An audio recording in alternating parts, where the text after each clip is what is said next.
The day the galaxy abandoned Earth was the day humanity stopped asking for permission. No explosions. No invasion fleets. No dramatic final speech. Just silence. And sometimes silence is worse than war. When the Galactic Assembly voted to quarantine Earth, they did it calmly. Coldly. Officially. Humanity was labeled unstable. Too emotional. Too divided. Too dangerous for interstellar society. Their ships were blocked from trade lanes. Their signals were filtered out of galactic networks. Their name was quietly removed from future expansion treaties. Earth was not destroyed. Earth was erased. Across the planet, the announcement played on every screen. President Amora Klein stood before a silent world. Her voice did not shake. "They believe we are not ready," she said. "They believe we are reckless." She paused. "Then we will become something they cannot ignore." The broadcast ended. The stars remained silent. But humanity did not. In the months that followed, Earth changed. There were protests at first. Anger. Fear. Blame. Some said the aliens were right. Others demanded retaliation. Old divisions tried to rise again. But something strange happened instead. The silence united them. Without alien trade, humanity had to fix its own supply chains. Without alien medicine, they had to push their own research further. Without outside help, they had to solve their energy crisis alone. And humans, when cornered, become creative. Dr. Elias Navarro worked in a fusion lab beneath the Andes Mountains. Funding had nearly collapsed after the quarantine. So he improvised.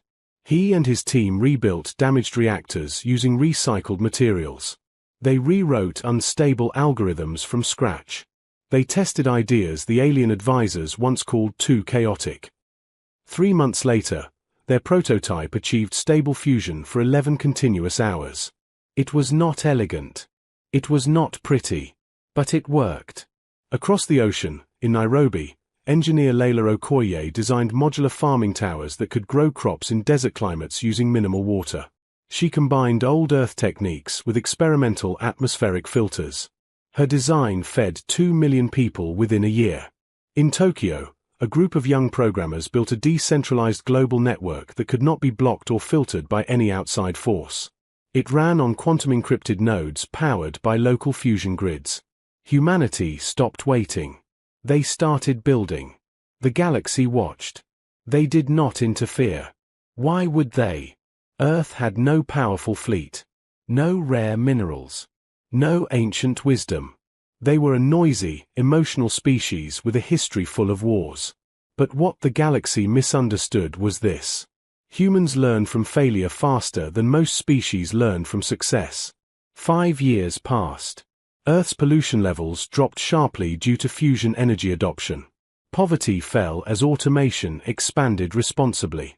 Nations that once argued over borders now competed over innovation. It wasn't perfect. Humans still argued. They still made mistakes. But they corrected them quickly.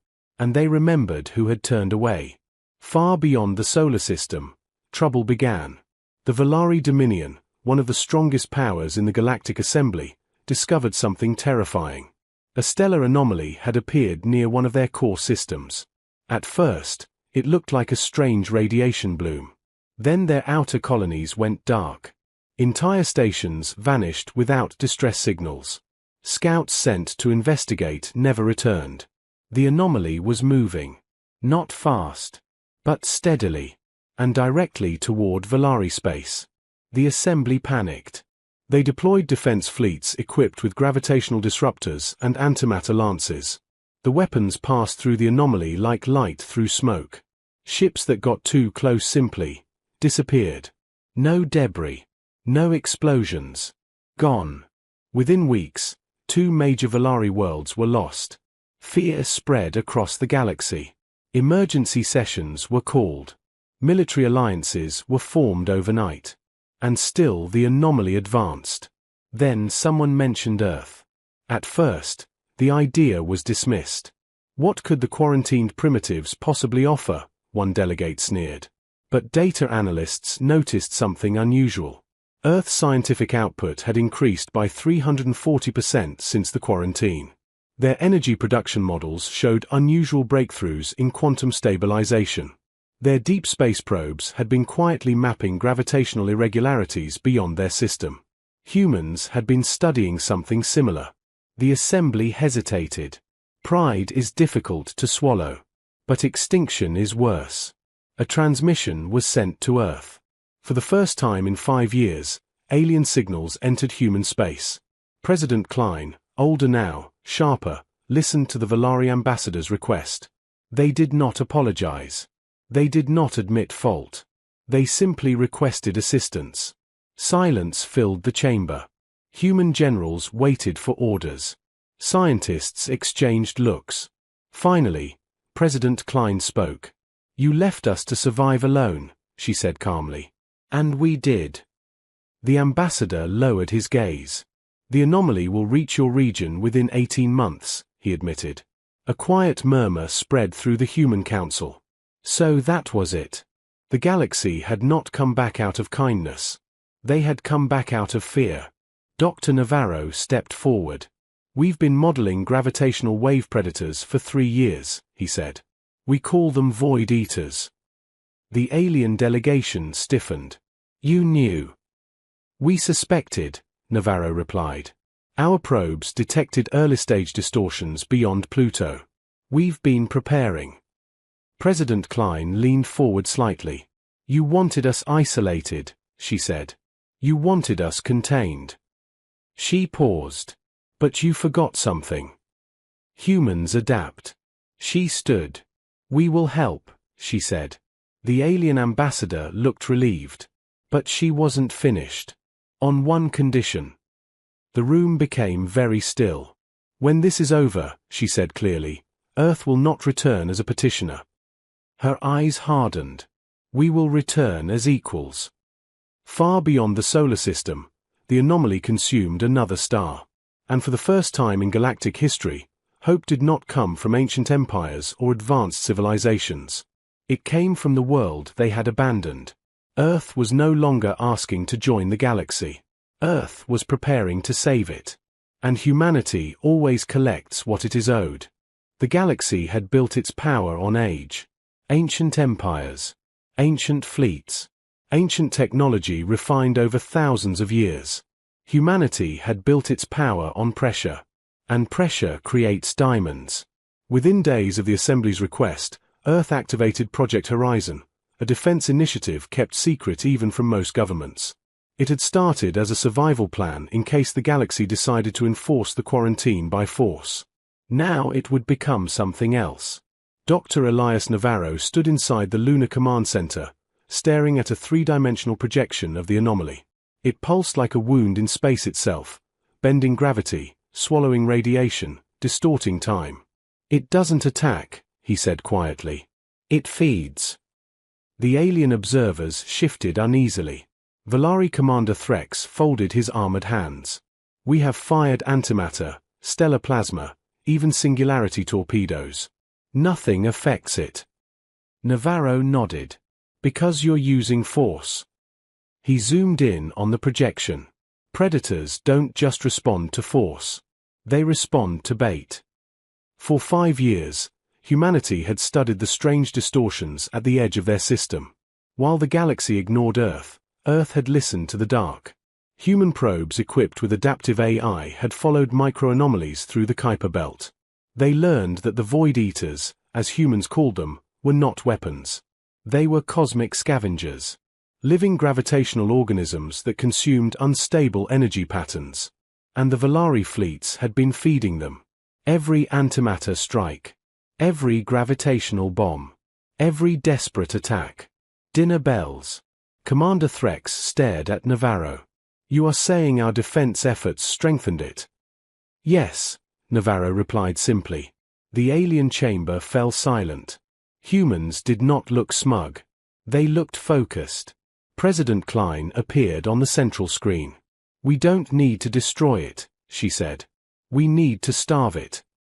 The plan was simple. Dangerous. Very human. Instead of attacking the anomaly, Earth would create the most stable gravitational zone ever constructed. A region of perfectly balanced energy fields that would offer nothing for the Void Eater to consume. But to do that, they would need to do something no species had ever attempted. They would have to dim a star. Not extinguish it. Not damage it. Stabilize it. The target was Proxima Centauri, close enough to Earth to manage, but distant enough to act as a shield between the anomaly and the inner systems. Valari scientists protested immediately. You cannot manipulate stellar output safely, one argued. It would require coordination on a planetary scale. Navarro smiled slightly. Yes, he said. Exactly. Across Earth, fusion grids synchronized. Lunar reflectors unfolded like metallic flowers. Orbital stations repositioned into a massive lattice network. Human engineers worked without sleep. Not because they were ordered to. Because they chose to. Layla Okoye directed solar mirror arrays from Nairobi Command. Her voice was steady as she coordinated thousands of micro-adjustments. Array Delta 3, reduce output by 0.02%. Lunar Relay 7, compensate for flare spike. Children watched the live broadcast in classrooms. Farmers paused their work to look up at the sky. Humanity was not just defending itself. It was attempting something impossible. And humans love impossible things. The Void Eater entered the outer edge of the Proxima system 2 weeks later. It pulsed, a massive distortion bending light and space. Alien fleets retreated, keeping distance. Earth did not. From the Lunar Command Center, Navarro whispered, "Initiate harmonic field." Across millions of kilometers, synchronized energy beams activated, not attacking the anomaly, but reshaping the star's natural fluctuations. Proxima's chaotic radiation spikes smoothed. Its gravitational turbulence settled. It became calm. Perfectly balanced. The Void Eater approached. It slowed. For the first time in recorded history, the anomaly hesitated. Commander Threx stared in disbelief. It is confused. Navarro exhaled slowly. It can't feed. The creature pulsed harder, probing the region. But there was nothing unstable. Nothing chaotic. No violent energy spikes. Just calm. After hours of circling, the Void Eater drifted sideways, searching for easier prey. The galaxy watched as it turned away from Valari space. Not destroyed. Not defeated. Redirected. The first victory against the Void had not been won with bigger weapons. It had been won with restraint. Celebrations erupted across Earth. But President Klein did not celebrate yet. Because she knew something the galaxy did not. This was only one, Navarro admitted during the emergency assembly session. Your data shows more. Ambassador Threx asked quietly. Navarro nodded. Our probes detected at least 3 additional distortions beyond your mapped territory. The chamber trembled with whispers. The galaxy had faced extinction without even understanding the scale of the threat. And the species they had dismissed had seen it first. President Klein stood once more before the assembly. You called us unstable, she said calmly. Too emotional. Too reckless. She let the silence stretch. You were right. Confused murmurs followed. We are reckless, she continued. We take risks. We test ideas others fear. We fail loudly. Her gaze hardened. But we also learn faster than anyone else. She leaned forward slightly. And we don't abandon problems. The Valari ambassador bowed his head. For that, he said quietly, the galaxy owes your world a debt. President Klein's voice remained steady. Yes, she said. It does. Far beyond Proxima Centauri, in the deep dark between galaxies, something ancient shifted. The Void Eater had learned something new. There was a species that did not respond like prey. A species that did not panic. A species that adapted. And predators, when challenged, sometimes evolve. On Earth, humanity did not know this yet. They believed they had won a reprieve.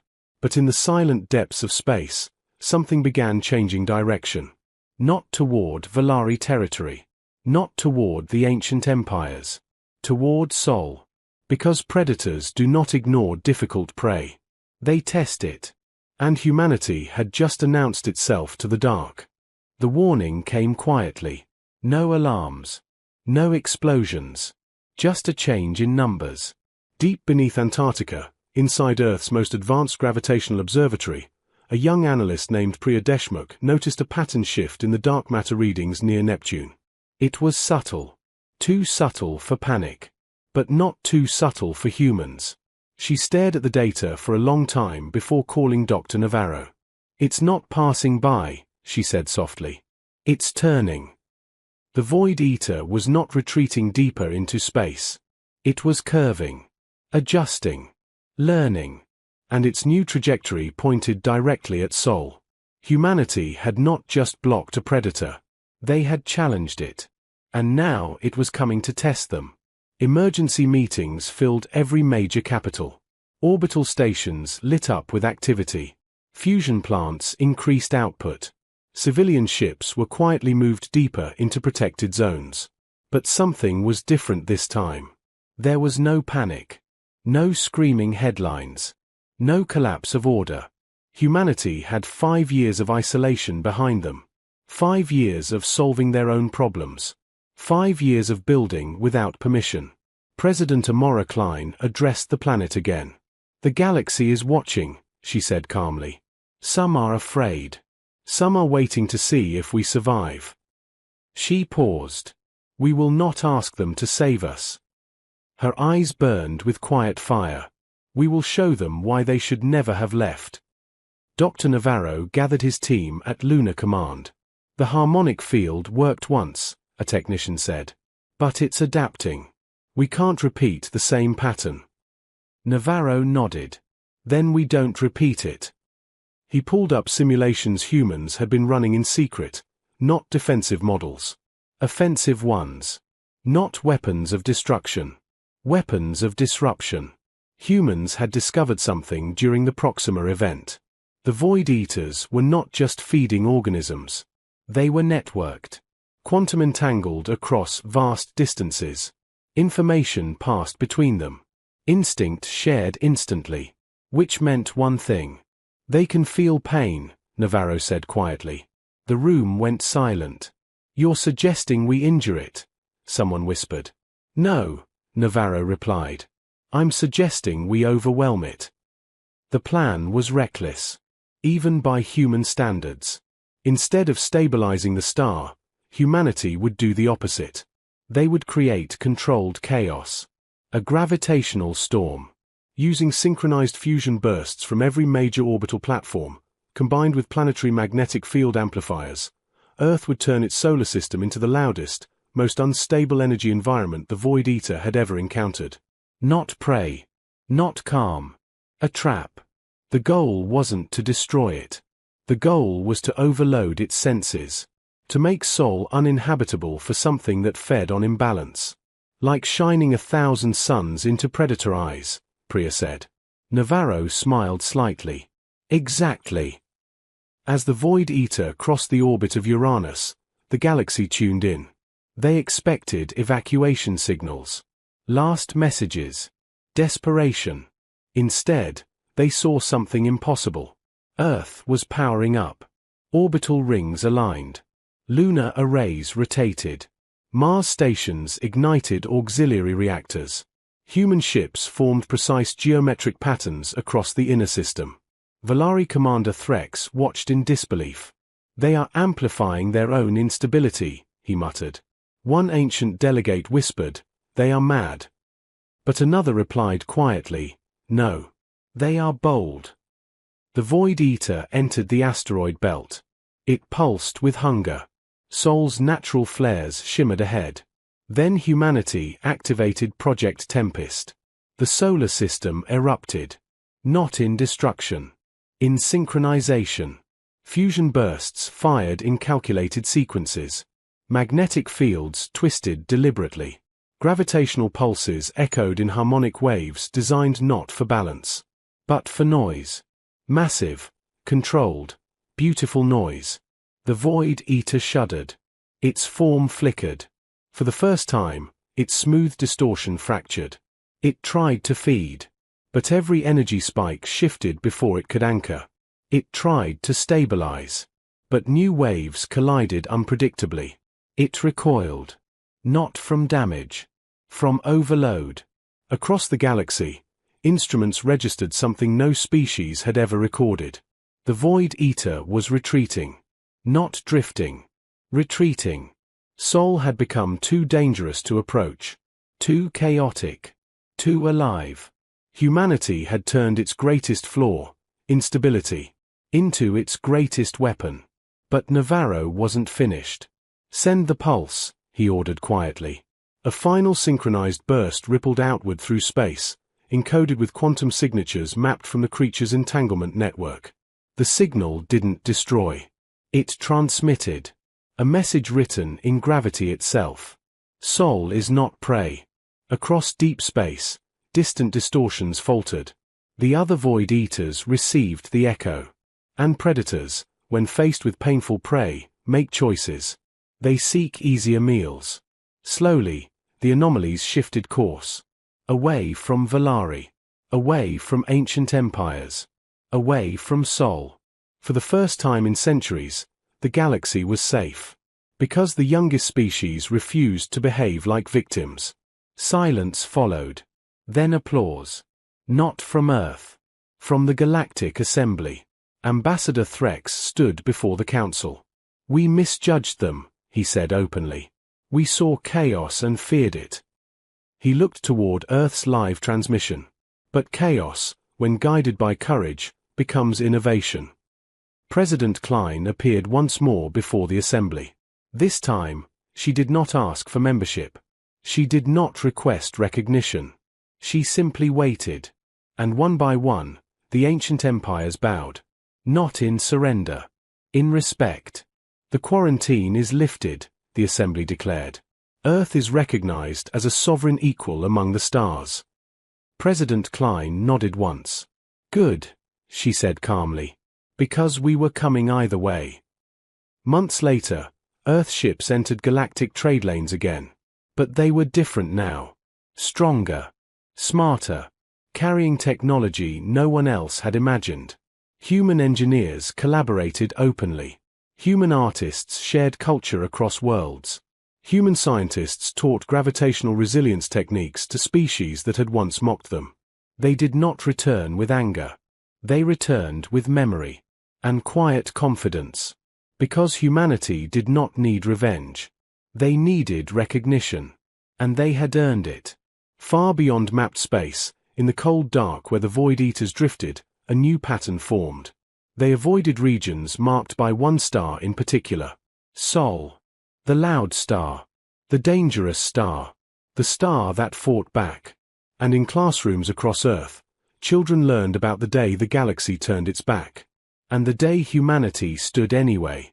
Because when they left Earth to die, humans stayed. And when the galaxy needed saving, humanity collected what it was owed.